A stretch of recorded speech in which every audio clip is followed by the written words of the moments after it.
ሄሉ ምን ያህል እንደቆሰለች በሄሉ ጫማ ላይ ቆሞ ነው ያየው። ማለት እንዴት ሲበሳጭ እንደነበረ አይታችኋል። እንዴት ሲናደድ እንደነበር፣ እንዴት ይሄን ልጅ ይዘሽብኝ ትመጫለሽ ነው ያላት። ኦሬዲ በሌላ ዳይሬክሽን እኔ ቀመስኩትን ጽዋ በደንብ አድርገ ቀመሰው፣ እኔ ያየዋትን እኔ ለካዋትን ጫማ አንተም እኔ በቆምኩበት ጫማ ላይ ቆመ ይሄው ነው ያለችው። ይሄው ተመልከተው ነው ያለችው። እንዴት እንደሚያንገበግብ እንዴት እንደሚያንዘረዝር ተመልከት ነው ባጭሩ ማለት። እዚህ ከአዲሱ ልጅ ጋር ግንኙነት አላት ማለት አይደለም። እኔ እንደዛ አላስበውም። ነገር ግን ናቲ እኔ የቀመስኩትን ጽዋ ይቅመሰው፣ እኔን ያቀመሰኝን ጽዋ በደንብ አድርጎ ይጎንጨው ብላ ነው። ጽንፍ ለጽንፍ ሆኖ ሰው አንዱ የሆነ ነገር ያነሳል። አንዱ አዶናይ የመጨረሻ ጥፋተኛ ነው ይላል። አንዱ ደግሞ የጃኒ ደጋፊ ደግሞ አይደለም ጆኖ ጥፋተኛ ምናምን ብሎ ሌላ በቃ አምባጓሮ ነው ሰሞኑን ስንሰማ የቆየ ነውና ለልጅቷ መጥፎ ነገር ከመመኘት እኔ እንደ ሰው ማለት ነው። ልጅቷ ሴት ናት፣ ደጋፊ ያስፈልጋታል፣ አይዞሽ ባይ ያስፈልጋታል። ምናልባት ደግሞ ወደ ቤተሰቦቿ ሄዳ የረፍት ጊዜ ለራሷ ለመስጠት ፈልጋ ሊሆን ይችላል። ሰላም ክቡራትና ክቡራን ውድ የቻናሌ ቤተሰቦች እንዴት ከረማችሁ? ዛሬ እንደ ወትሮ በአዳዲስ ሀሳቦች ከች ብያለሁኝ። እንግዲህ ቪዲዮን ካያችሁና ከተመለከታችሁ በኋላ ላይክ፣ ሰብስክራይብ፣ ኮሜንት ማድረጋችሁን እንዳትረሱ። ቀጥታ ወደ ሀሳቦቼ አልፋለሁኝ። ይህ ያፌት ኢንተርቴይንመንት ነው። እንግዲህ ትላንትና እነ ሄሉ አንድ ቪዲዮ ለቀዋል። በዚህ ቪዲዮ ላይ አንዳንድ ነገሮችን ታዝበናል። እንዲሁም ብዙ ሀሳቦችን ሊያስነሳ ችሏል። ከአጥናፍ እስከ አጥናፍ ብዙ ኮሜንቶች እየተወረወሩ በየቪዲዮቹ ላይ ማየትና መመልከት ችለናል። ሄሉ በዚህ ቪዲዮ ላይ ምንድነው ስታደርግ የነበረው? ናቲን ልትጠይቅ ነው የሄደችው። ናቲን ልትጠይቅ ስትሄድ ምንድነው የተፈጠረው ነገር ነው? የተፈጠረውን ነገር አይታችኋል። ሄሉ ቀጥታ ይቅርታ ልትጠይቅ የሄደች ይመስላችኋል? ቀጥታ የናቲ ነገር አንገብግቧት በጣም ናቲን ልታየው ሄዳለች ብላችሁ ታስባላችሁ? እኔ ግን በዛ ቪዲዮ ላይ እንደተመለከትኩት ወይም ደግሞ ቀጥታ የሄሉ ግብ ምን ነበር ሲል የመጀመሪያው ይቅርታ ነው። ነገር ግን ከይቅርታው በስተጀርባ ምንድነው ናቲ በሷ ላይ ሲያደርግ የነበረው ነገር ነበር። ሲራመድና በላዋ ላይ ሲረማመድ የነበራቸው ነገሮች ነበሩ። እነዛን ነገሮች በኔ በኩል እስቲ እሱ ይየው ብላ ነው ስታረግ የነበረው። ምንድነው ባለፈው እሷ በሱ ቤት በልጅቷ ቤት ስትሄድ ልጅቷን ይዞ ነበረ ያስቀየማት። ልጅቷ ቤት ልታወራት ስትሄድ ናቲን ነበር አግኝታ በጣም ብስጩ ሆና ስታብድ የነበረው ማለት ነው። ነገር ግን ናቲ በማግስቱ ሄሉን ይቅርታ ሊጠይቅ ሲሄድ ምንድነው ያደረገው? ሁለት ፍሬ አበባና አዲስዋን ገርል ፍሬንዱን ነበረ ይዞ የሄደው ማለት ነው። ነገር ግን ሄሉ እንዴት ቢያንስ ለይቅርታ ስትመጣ እንዴት ይችል ልጅ ጎተተ ትመጣብኛለህ ነበር ስትል የነበረው ማለት ነው። በጣም ያስኬዳል። እና ምንድነው በዛ ይቅርታ ላይ ሳይመላለሱ ነበረ ወደ ቤት ይቅርታውን ሳትቀበል ነው ከቤቱ አስወጥታ የላከችው ማለት ነው። አሁን ደግሞ ያግርግር ከተነሳ በኋላ ምንድነው ያደረገችው? አሁንም እሷ ከአዲሱ ፍሬንዷ ጋር ነው ፍሬንድ ብላ ጓደኛዬ ብላ ከያዘችው ልጅ ጋር ነው ኦሬዲ ልትጠይቅ ሄደችው ማለት ነው። ያ ማለት ከዚህ ከአዲሱ ልጅ ጋር ግንኙነት አላት ማለት አይደለም። እኔ እንደዛ አላስበውም። ነገር ግን ናቲ እኔ የቀመስኩትን ጽዋ ይቅመሰው፣ እኔን ያቀመሰኝን ጽዋ በደንብ አድርጎ ይጎንጨው ብላ ነው እንጂ አሁን ሄሉ ከዚህኛው ከናቲ ጋር በደንብ ፍቅር እንዳላት ይታወቃል። በጣም ለናቲ ያላት ነገር እንደዚሁ ከምታደርገው ድርጊት ተነስተን ለሱ ያላት ነገር እንዲሁ በግልጽ ማወቅ እንችላለን። ነገር ግን አሁን ናቲ ባለፈው በሄሉ ላይ ያደረጋት ነገር በትላንትናው ቪዲዮ ላይ በጣም በቃ መረዳት እንችላለን። ሄሉ ምን ያህል እንደቆሰለች በሄሉ ጫማ ላይ ቆሞ ነው ያየው። ማለት እንዴት ሲበሳጭ እንደነበረ አይታችኋል። እንዴት ሲናደድ እንደነበር፣ እንዴት ይሄን ልጅ ይዘሽብኝ ትመጫለሽ ነው ያላት። ኦሬዲ በሌላ ዳይሬክሽን እኔ ቀመስኩትን ጽዋ በደንብ አድርገ ቀመሰው፣ እኔ ያየዋትን እኔ ለካዋትን ጫማ አንተም እኔ በቆምኩበት ጫማ ላይ ቆመ ይሄው ነው ያለችው። ይሄው ተመልከተው ነው ያለችው። እንዴት እንደሚያንገበግብ እንዴት እንደሚያንዘረዝር ተመልከት ነው ባጭሩ ማለት ነው። እና እሱ እዛች ቤት ልጅቷ ቤት ሲሄድ እንዴት ደርሳ ምን ያህል እንደተንገበገበች እናውቃለን። እና እሱም በሷ ቤት ለይቅርታ ምናምን ነገር ሲሄድ ምንድነው ያለ እሷ ከልጁ ጋር ከአዲሱ ልጅ ጋር ቁጭ ብላ ነው ወይ ስትጠጣየው እንዴት እንዳንዘረዘረ። አንዳንዶቻችን አንድ ሰው ላይ የሆነ ድርጊት ስንፈጽም ያ ነገር ሰውን ይጎዳል፣ ያ ነገር ሰውን ያበሳጫል፣ ያ ነገር በጣም ምን ያህል ስሜት እዛ ሰው ላይ እንደሚጭር የምናውቀው በዛ ሰው ቦታ ሆነን የዛን ሰው ጫማ ስናደርግ ነው። በዛ ሰው ቦታ ሆነን የዛ ቁስል ተሳታፊና የገፈቱ ቀማሽ ስንሆን ብቻ ነው የአንድን ሰው በሽታ ልንረዳ የምንችለው ማለት ነው። እና ትላንት ሄሉ እኔ በአጠቃላይ ብትነግሩኝ ሄሉ ለይቅርታ አይደለም ሄደችው። ሄሉ ለይቅርታ አይደለም ሄደችው። ናቲ ከአንድም ሁለት ጊዜ ይቅርታ ምናምን ነገር ለማለት ሲሄድ ምን ያህል እሷን የሚያበሳጭ ነገር ሲያረግ እንደነበረ ለይቅርታ ሲሄድ ልጅቷን አንጠልጥሎ ነው እንደ ኪስ ቦርሳ የሚሄደው። እስቲ ቆይ እኒህን ነገር የሚያደርገውን ነገር እስቲ ቆይ እኔም አድርጌ ላሳየው ነው። በነገራችን ላይ የሄሉ ጭንቅላት በጣም ከባድ ነው። እኔ አሁን እንደተረዳሁት ህልሁን አልመክርም። እንዲህ ህልህ መጋባት ብዙ ነገሮችን ያማዝዛል። ብዙ ነገሮችን በቃ ይሄ መቆጣጠር ከምንችለው በላይ ሊወስደን ይችላል። ህልህ መጋባት ማለት ነውና የህልህ መጋባት ጉዞ ምን አይነት ነገር እንደሚፈጠር እናንተ መመልከት ይችላችኋል። ነገር ግን እዛ ጋር እሷ የተጠቀመችው ታክቲክ እያንዳንዱ እሷ አሁን የምታደርገው ነገር እሱ በላዋ ላይ ሲያደርግ የነበረውን ነገር ነው። እያችን ልጅ ነበር እንደ ኪስ ቦርሳና እንደ ቀለበት ይዟት ሲጓዝ የነበረው። እሷ ጋር በሄደ ቁጥር እሷን ነበር ይዞ ሄደ። አሁን ደግሞ እሷ በተቃራኒ ተገልብጣ ጀስት ይሄን ነገር እያደረገችበት ነው። ህልህ መጋባቱ ጥሩ አይደለም። ነገር ግን እሱን ጠልታ አይደለም የምታደርገው። አዲን ጠልታ አይደለም የምታደርገው።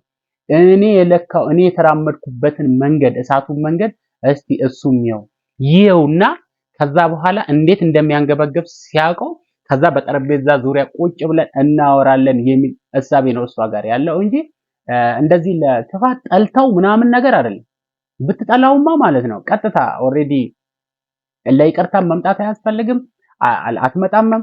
እያንዳንዱ ያንን ራው ላይ ራሱ ያንን ጠርሙስ ስትሰብር ከውስጥ የመነጨ ከአንዳንድ ጊዜ ከፍቅራችን ከአቅም በላይ ሲሆን ከውስጣችን ብዙ ነገሮችን ማውጣት ሲከብደን ወደ ፊዚካል እርምጃዎች እንሄዳለን እና ያ ነገር ራስን ከመቆጣጠር ካለመቆጣጠር የመጣ ሪአክሽን እንጂ እንደዚህ ፈልጋ አስባ አይደለም።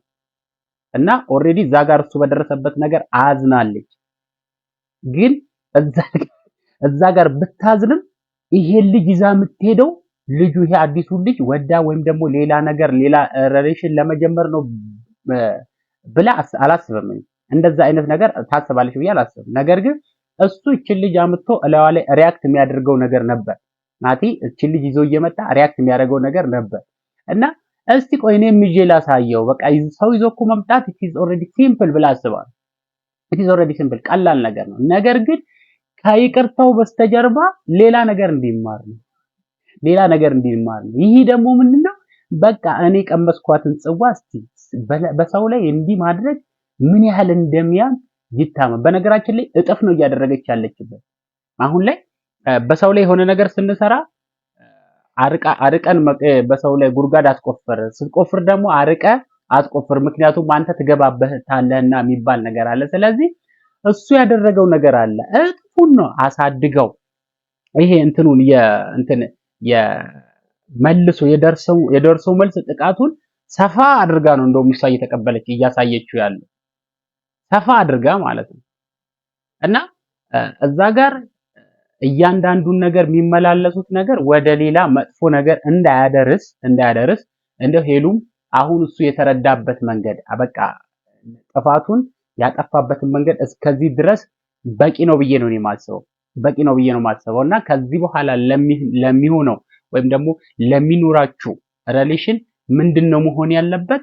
ይሄ ያሁን የህል መጋባቱና የደርሶ መልስ ጥቃቱ ቀርቶ አንቺም ወደ ይቅርታ ወደ ትክክለኛ በቃ አይቷል ማለት ትላንትና በሆስፒታል ውስጥ እሷ ሄዳ በምትጠይቀው ሰዓት ከሷ መምጣት በላይ ያንገበገበው ልጁን ሲያይ ህመሙ ልጁ ነው ማለት ነው። ልጁ ጋር ነው ያለው። የእሷ መምጣት አይደለም። እና እዛ ጋር ያሉትም ጓደኞቿ ለምን ይዘሽው መጣሽ እሱን ነው። ለምን ይዘሽው መጣሽ እሱን ነው። ስለዚህ ቁስሉ ያለው ትክክለኛው ቁስል ስሜቱ የሚነሳው ምን ሲሆን ነው? እዛ ልጅ ጋር ያንን ልጅ ሲያየው ነው። ምክንያቱም እሱ ያን ሄሉን ይቅርታ ሊጠይቅ ሲሄድ የሄሉ ህመም ደግሞ በተቃራኒው ማን ጋር ነበረ? እዛች ልጅ ጋር ነበር ማለት ነው።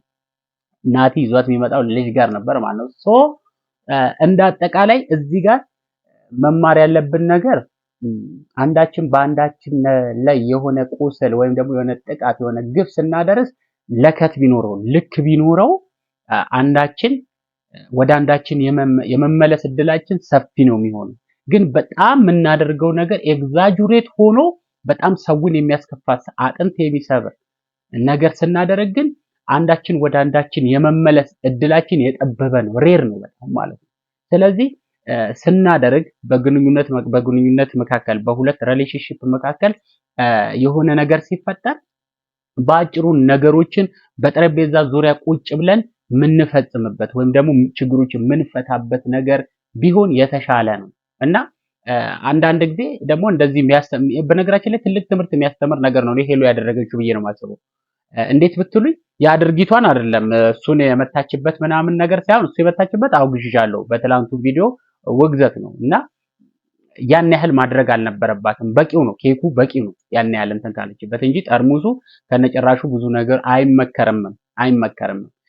ግን አሁን እሱ ሆስፒታል በተኛበት ሰዓት ይሄን ልጅ ይዛ ስትሄድ ከይቅርታው በስተጀርባ በቃ እኔም ምን ያህል በአንተ መንገድ እኔም ምን ያህል እንደተጎዳው ይልኝ አንተ ሰው በሰው ላይ ይዞ መምጣት ምን ያህል እንደሚያሳምም ተረዳልኝ ነው፣ እወቀው ነው፣ እሳቱን ተመልከተው ነው። እና እሷ ከተጎዳችሁ በላይ ሞር እሱ ተጎድቷል። ሞር በትላንታውን ባየነው ቪዲዮ በጣም እሱ ተጎድቷል። በዛ ህመም ላይ እሱን ልትጠይቅ ሄደችው ያን ሸበላ ልጅ ይዛ ነው ሄደችው። ኮሜንት ላይ በጣም የገረመኝ ሄሉ እንደዚህ ቆንጆ ቆንጆ ወንዶች ከየት ነው የምታመጣው ምናምን። ጀግና ናት ደግሞ ማለት ይዛበት ሄደችው መንገድ ልጁን ይዛበት ሄደችው መንገድ እንደው ማለት ሆስፒታል ባይሆን ጥሩ ነበር፣ ግን ያው በህመሙ ላይ ህመም የሚያስጨምር ልጁም ደግሞ እዛ ጋር ሪያክት የሚያደርገው ነገር እሷ ይዛው ሄደችው ልጅ ሪያክት የሚያደርግበት መንገድ እሱን በተኛበት ቦታ ስለህመሙ አይደለም ያሳሳው። አንተ ወንድ ልጅ አይደለ እንዴ ገና ለገና እቺን ተፈነከትኩ ብለህ ነው የምተኛው ምናምን ይብለ ይሄው ልታሰድበኝ መጣ። ጭራሽ ከህመሙ እንዲያገግም ከምትጠይቀው በላይ ሌላ በሽታ ነው ጭራበት የወጣችው።